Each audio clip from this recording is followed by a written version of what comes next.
Bonjour Reda Bellach, pardonnez-moi cette expression, mais que diriez-vous du moral des troupes? Écoutez, faut savoir que sur la dernière manif, on a eu à peu près 154 blessés. Donc, depuis, on va dire, depuis le début, les 3 semaines, un mois, c'est quand même assez difficile parce que le mouvement, la journée, il est un peu gérable. Depuis qu'il y a des éléments radicaux qui sont greffés, des black blocs et des jeunes qui se sont radicalisés aussi, c'est beaucoup plus difficile pour les forces de l'ordre de gérer. Malgré, un début encore plus difficile avec les regroupements la nuit, les attroupements la nuit au niveau de la Concorde, place d'Italie, là, c'était encore plus compliqué parce qu'on s'y attendait pas. Mais bon, pour l'instant, on arrive à c'est-à-dire, je dis pas qu'on maîtrise la situation, ça va un peu mieux, mais mes collègues sont complètement épuisés par contre. J'imagine que c'est en plus très compliqué pour certains qui sont dans des postures un petit peu ambivalentes, parce qu'il y en a à titre personnel qui s'opposent bien sûr à la réforme des retraites. Comment est-ce qu'ils gèrent ça? Comment est-ce que vous le gérez en interne? Écoutez, il n'y en a pas que déjà moi, mon organisation syndicale, on est, contre cette réforme. On va même manifester cet après-midi. Mais bon, après, en tant que policier, Comment faut ça se passe quand on est policier et qu'on Bah, écoutez, manifeste? vous avez signé un contrat, vous êtes un agent de l'État, vous êtes là pour être utile pour la société, vous êtes là pour préserver les biens, pour préserver l'intégrité physique des gens. Et puis, vous avez aussi votre côté statutaire, vous, policier, où vous avez des droits, des devoirs aussi. Mais le combat, pour nous, on a un régime assez spécial. Nous, on ne se voit pas à 59 ans tourner en patrouille pendant 12 heures. Voilà, il y a une pénibilité, il y a des affaires à gérer, des différends à gérer, la société qui évolue des fois et qui est de plus en plus violente. Donc pour nous, ça fait beaucoup trop. Donc voilà, mais après, on dissocie bien, on n'oublie pas que notre métier avant tout, c'est d'être policier et qu'en service, voilà, on représente un L'État. peu le dernier rempart de la République en ce moment.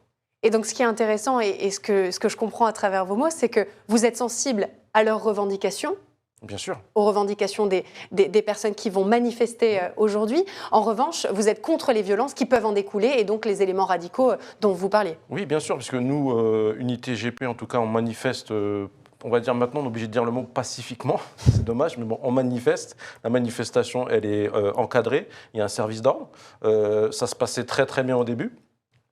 Et puis voilà, vous avez les éléments radicaux qui se sont greffés suite à l'annonce du 49.3, la mention de censure qui n'est pas passée. Là, plus ça allait, plus c'était violent la journée, le soir. Et donc là, maintenant, on va dire qu'on a un petit point de non-retour. On va voir ce que ça va donner aussi demain, les conclusions Bien au sûr. niveau constitutionnel. Et là, on va voir si Si ça va réenclencher de si ça nouvelles va, vagues de voilà. Nous, en tout manifestations. cas, on va continuer à manifester tant qu'il n'y aura pas ces fameux 2 ans de plus. Mais en tout cas, les éléments radicaux, on craint, on va voir comment ils vont réagir demain.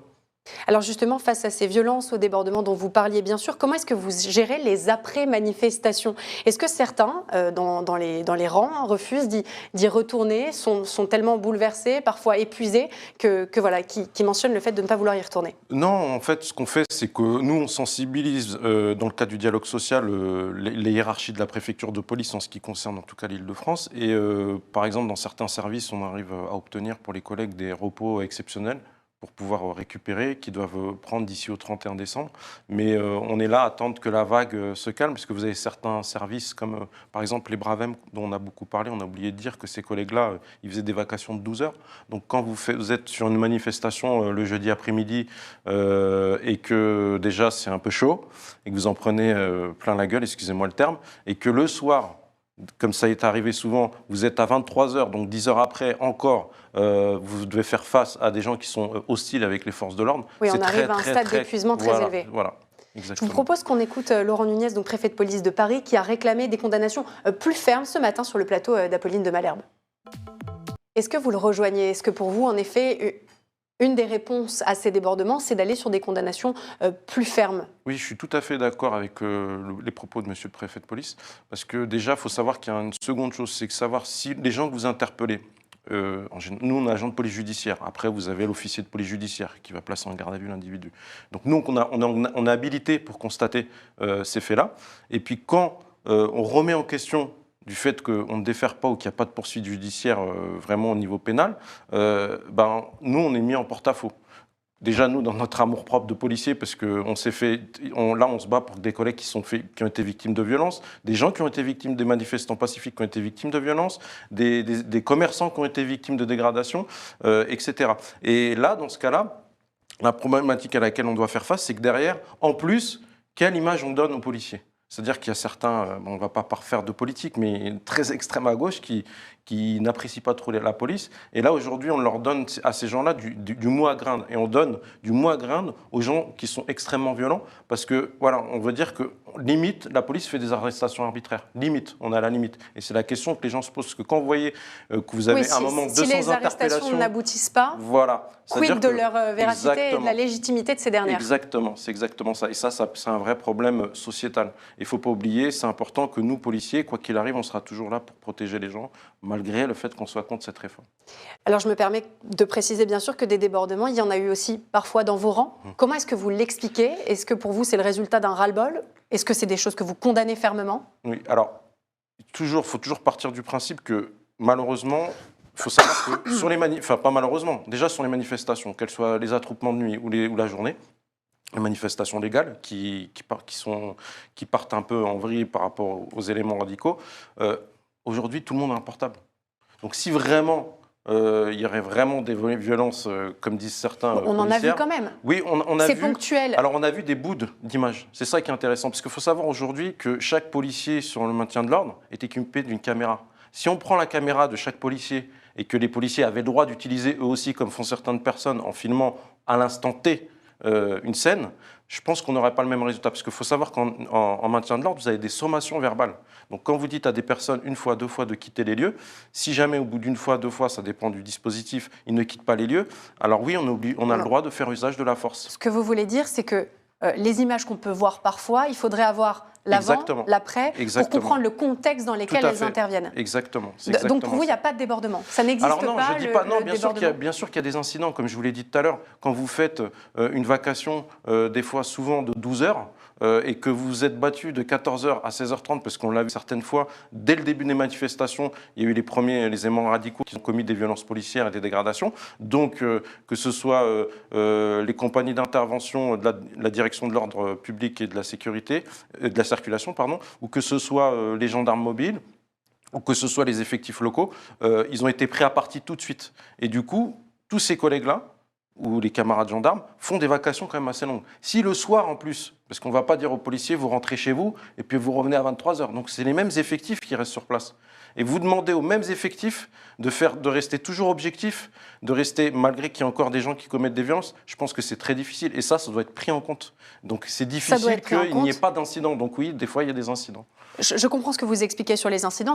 Pour autant, il faut condamner les débordements qui peuvent exister. Pour ça, il y a l'IGPN, qui a des enquêtes qui vont être lancées. Et puis voilà, on verra si les collègues ont commis des erreurs ou pas. On a parlé de la présence d'éléments ultra-radicaux de nouveau aujourd'hui dans cette manifestation. On réécoute Laurent Nunez à ce sujet.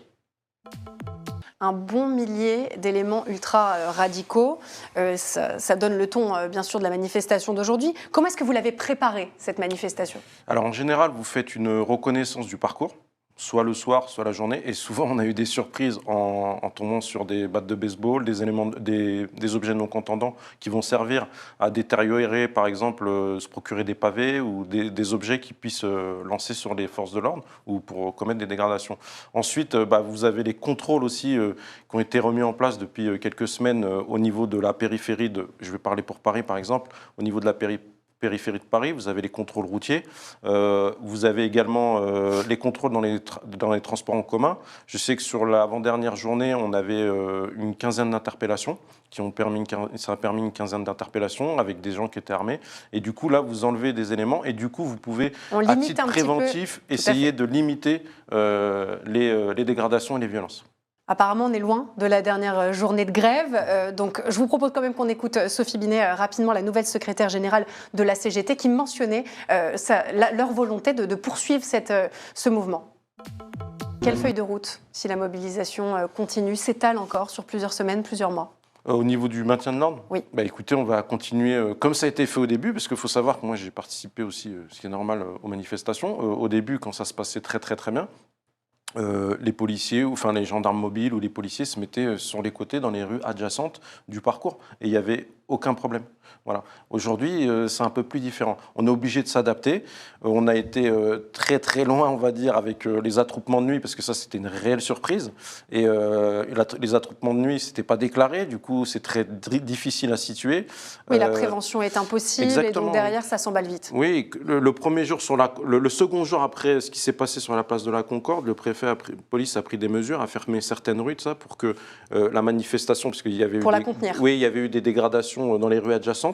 Mais le surlendemain, c'était Place d'Italie. Donc vous savez, en tout cas, on essaie de s'adapter à chaque fois, que ce soit avec les Bravem qui nous permettent de nous déplacer rapidement, même les brigades anticriminalité au niveau de la nuit, ou les effectifs locaux sur Paris.